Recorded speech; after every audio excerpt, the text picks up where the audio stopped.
Welcome to ஒரு review. இந்த வீடியோவில் இந்த வருஷத்தில் பயங்கர எதிர்பார்ப்புகளோட காத்துட்டு இருந்த ஒரு சில படங்களில் கண்டிப்பாக நிறைய பேருக்கு இந்த அவதார் ஃபயர் அண்ட் ஆஷ் இருக்கும்னு நினைக்கிறேன். ஸோ அப்படிப்பட்ட படம் எப்படி வந்திருக்கு அப்படிங்கிறத இந்த வீடியோவில் பார்த்துடலாமா?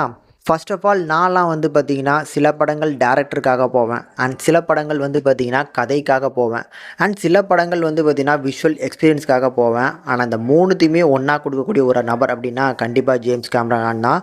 அதில் ஒவ்வொரு படங்களும் அவர் எடுத்துருக்கக்கூடிய இந்த 3 அவதார் படங்களில் ஒவ்வொரு படங்களும் ஸ்டெப் பை ஸ்டெப்பாக வந்து பார்த்திங்கன்னா அந்த விஷுவல் எக்ஸ்பீரியன்ஸை அப்படி ஆடியன்ஸுக்கு வந்து கொண்டு வந்து ப்ரெசென்ட் பண்ணுறாரு அப்படின்னு நான் சொல்லுவேன். இந்த படத்தில் பயங்கரமான ஒரு விஷுவல் எக்ஸ்பீரியன்ஸை நீங்கள் கண்டிப்பாக என்ஜாய் பண்ண போகிறீங்க. அதுலேயும் படம் 3 மணி நேரத்துக்கு மேலே ரன் ஆகுதுங்க. இந்த 3 மணி நேரமும் எப்படி போச்சுன்னே தெரில. அந்த அளவுக்கு வந்து பார்த்திங்கன்னா கதையை சூப்பராக நரேட் பண்ணியிருக்கிறாரு. So most of the audience வந்து பார்த்திங்கன்னா 2 ட்ரெய்லரை பார்த்துருப்பீங்கன்னு நினைக்கிறேன். அது மூலமாகவே கதை என்ன அப்படிங்கிறது தெரிஞ்சிருக்கும்.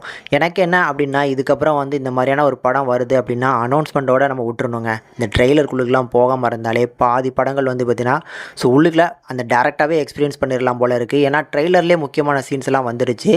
ஸோ நிறைய பேர் வந்து பார்த்திங்கன்னா ட்ரெய்லர் மூலமாகவே கதை பார்த்துருப்பீங்க. இருந்தாலும் கதை என்ன அப்படிங்கிறத மேலோட்டமாக சில ஆடியன்ஸுக்கு சொல்லிடுறேன். புதுசாக ஒரு கிளானை கொண்டு வந்திருக்கிறாங்க. ஸோ இவங்கள எரிமலைவாசிகள் அப்படின்னு கூட சொல்லிக்கலாம். ஸோ அப்படி கம்ப்ளீட்டாக வந்து பார்த்திங்கன்னா இந்த நாசிஸ் வந்து பார்த்திங்கன்னா இயற்கையை விரும்புகிறாங்கன்னா இவங்க அப்படி ஆப்போசிட்டாக இருக்கிறாங்க.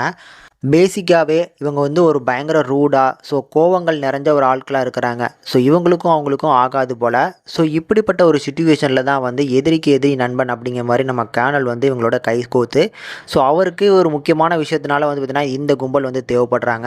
அதனால் 2 பேரும் வந்து பார்த்திங்கன்னா சேர்ந்து இவங்களை எதிர்க்கிறாங்க. ஃபார் வாட் அப்படிங்கிற ஒரு விஷயம் இருக்குல்ல, அது ஒன்றும் இல்லைங்க. ஸ்பைடர்னு சொல்லப்படக்கூடிய இந்த பையன் வந்து பார்த்திங்கன்னா ஒரு கட்டத்தில் அந்த இயற்கையை மீறி வந்து பார்த்திங்கன்னா இவன் ஆக்சிஜன் சப்ளை இல்லாமல் வந்து பார்த்திங்கன்னா சுவாசிக்க ஆரம்பிச்சிடுறான். அது எப்படி நடந்துச்சு அதை தெரிஞ்சுக்கிட்டாங்க அப்படின்னா ஒட்டுமொத்த மனிதர்களும் வந்து பார்த்திங்கன்னா இங்கே வசிக்க வந்துடலாம். சாதாரணமாக ஒரு முக்கியமான ஒரு சில விஷயங்களுக்காக வந்து பார்த்திங்கன்னா இவங்க வந்தவங்க இப்போ இங்கேயே வாழலாம் அப்படிங்கிற ஒரு விஷயம் தெரிஞ்சுட்டுனா இங்கே இருக்கக்கூடிய மக்களோட நிலைமை போயிடும்ல.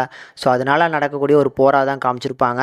இதை சுற்றி ஒரு சில விஷயங்கள் பயங்கர இன்ட்ரெஸ்டிங்காக பயங்கர விஷுவலாக வந்து பார்த்திங்கன்னா காமிச்சிருக்கிறாங்க. படம் உண்மைக்கும் பட்டாசாக இருக்குங்க, வேறு லெவலில் இருக்குது. ஒவ்வொரு சீனுமே தனித்தனியாக சொல்லலாம். அந்தளவுக்கு வந்து பார்த்திங்கன்னா எல்லா சீன்ஸுமே எனக்கு பிடிச்சிருந்தது. முக்கியமாக வந்து பார்த்திங்கன்னா கடைசியாக ஒரு 30 நிமிஷம் சீனை வந்து பார்த்திங்கன்னா பிளான் பண்ணி எடுத்துருக்குறாங்க பாருங்கள், வேறு லெவலில் இருக்கும். அப்படி வந்து பார்த்திங்கன்னா villain side and hero side அப்படின்னு டாமினேஷன் மாற்றி மாற்றி போகும். கடைசி வந்து பார்த்திங்கன்னா இவங்க எப்படி ஜெயிக்க போகிறாங்க அப்படிங்கிற மாதிரியான சுச்சுவேஷனில் ஒரு சூப்பரான ஒரு கிளைமேக்ஸ் போட்டு முடிச்சிருப்பாங்க. இப்படி படத்தோட அந்த லாஸ்ட் 30 நிமிஷமே அப்படின்னா படத்தோட நடுவில் இருக்கக்கூடிய போர்ஷன்ஸ்லாம் சொல்லதுக்கு சான்ஸே இல்லை. நிறைய சீன்ஸ் இருக்குது. இந்த பையனுக்கு வந்து பார்த்திங்கன்னா அந்த ஆக்சிஜன் வந்து பார்த்திங்கன்னா இல்லாமல் அதாவது நம்ம ஸ்பைடருக்கு வந்து பார்த்திங்கன்னா எப்படி வந்து அந்த பவர்ஸ் கிடைக்குது, அதாவது ஆக்சிஜனே இல்லாமல் அவன் எப்படி சுவாசிக்க போகிறான் அப்படிங்கிற இந்த சீனோட மேக்கிங் நல்லாயிருக்கும். அதுக்கப்புறம் இந்த ஏர் பலூன்ஸ் மாதிரி வந்து பார்த்திங்கன்னா ஒரு கும்பல் வராங்க. விண்ட் ட்ரேடர்ஸ் அப்படின்னு சொல்கிறாங்கன்னு நினைக்கிறேன். அவங்கள பொறுத்தளவுக்கு நிறைய விஷுவல் தாங்க. எல்லாமே வந்து பார்த்திங்கன்னா அந்த புதுசாக க்ரியேட்டிவாக வந்து பார்த்திங்கன்னா நிறைய விஷயங்கள் பண்ணியிருக்கிறாங்கல்ல, அதுதான் பார்க்கறதுக்கு ஒரு வேறு லெவலில் ஒரு எக்ஸ்பீரியன்ஸை கொடுக்குது அப்படின்னு சொல்லுவேன். மேலும் ஸ்டோரிக்கான டீட்டெயிலிங் ஒர்க்குன்னு சொல்லி நிறைய விஷயங்களை பார்த்து செதுக்கியிருக்காரு நம்ம ஜேம்ஸ் கேமரான். அவரோட அவளோட திங்கிங்க்கு முதல்ல வந்து சல்யூட் பண்ணணுங்க. ஏன்னா அந்தளவுக்கு ஒரு கிராண்டான ஒரு விஷுவல் மட்டும் இல்லாமல் இப்போல்லாம் எப்படிங்க யோசிக்க தோணுது அப்படிங்கிற மாதிரி தான் இருக்குது. ஆனால் அப்படி பார்க்கும்போது எனக்கு லைட்டாக வந்து இந்த அவதாரும் கிட்டத்தட்ட சிமிலராக போயிட்டுருக்கோம் அப்படிங்கிற ஒரு ஃபீலும் எனக்கு கிடச்சிது. இந்த அவதார் ஏர் பண்டர்லையுமே பார்த்தீங்கன்னா ஃபயர் டீமை சேர்ந்தவங்க தான் வந்து பார்த்திங்கன்னா மோசமானவங்களாக இருப்பாங்க. இங்கேயுமே அதே மாதிரி தான் இருக்குது. கிட்டத்தட்ட ஃபயரு வாட்டர்னு சொல்லி இங்கேயும் கொண்டு வந்துட்டாங்க. போக போக பார்த்தா இந்த 2த்தையும் தான் வந்து பார்த்திங்கன்னா மையமாக வச்சு இவர் ஒரு கதை எழுதுறாரோ அப்படிங்கிற மாதிரி தான் எனக்கு ஃபீல் ஆகுது. ஆனால் நல்லா இருக்குது.